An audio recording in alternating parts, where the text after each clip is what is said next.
Mga karobi, kakaumpisa pa lang ng araw, tapos ganito na agad ang makikita mo sa daan. Good morning mga karobi! Welcome back to the channel! Eto na naman tayo sa pang-araw-araw na struggle ng pagpasok sa opisina. Alam nyo na, umaga pa lang pero traffic na agad. Kung araw-araw ka nagmumotor papasok, for sure relate ka dito sa mga ganitong sitwasyon. Kapansin-pansin na kapag Monday, surprisingly mga karobi, mas maluwag at traffic. Siguro kasi marami pang nag-a-adjust from the weekend. At depende na rin sa weather. Pero pagdating ng Wednesday or Thursday, grabe. Dito na talaga lumalabas ang bigat ng traffic. Kahit saan ka pumunta, lalo na sa mga major roads. Full stop talaga.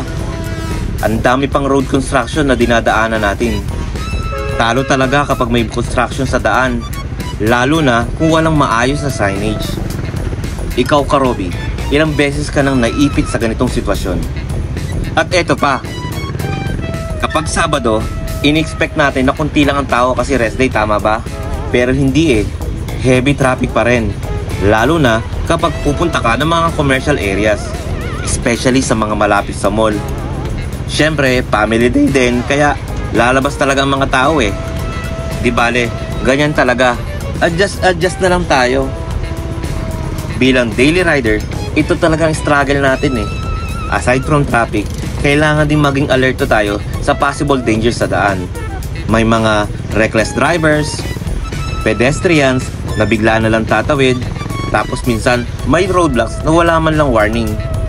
Sa tingin nyo mga karobi, sino kaya ang may responsibilidad dito?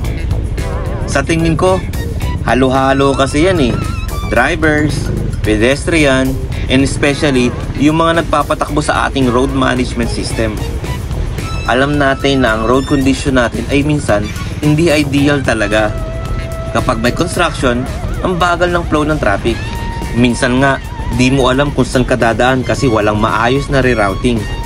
Ang tanong dito, paano ba natin masusolusyonan ito? Kailangan siguro ng mas maayos na planning at implementation. Hindi lang basta-basta ginagawa ang construction na walang consideration sa traffic flow. Pero syempre, bilang rider, tayo rin ang dapat mag-adjust. Kasama sa pagmumotor ang palaging flexible at patient. Hindi tayo pwedeng magmadali palagi, lalo na kapag heavy traffic o rush hour. Ang importante, safety first. Kaya lagi kayong magsuot ng full gear mga karobi. Helmet, gloves, at proper riding jacket. Itong mga bagay na ito ang magpuprotekta sa atin sa mga unexpected situation sa kalsada. Kaya mga karobi, kahit gaano kahassle ang traffic sa araw-araw, tandaan natin na ang safety ang pinaka-importante. Maging alerto, maging patient, at huwag kalimutang mag-enjoy sa ride. Hanggang sa susunod na biyahe mga karobi, ride safe lagi at ingat sa daan. Paalam!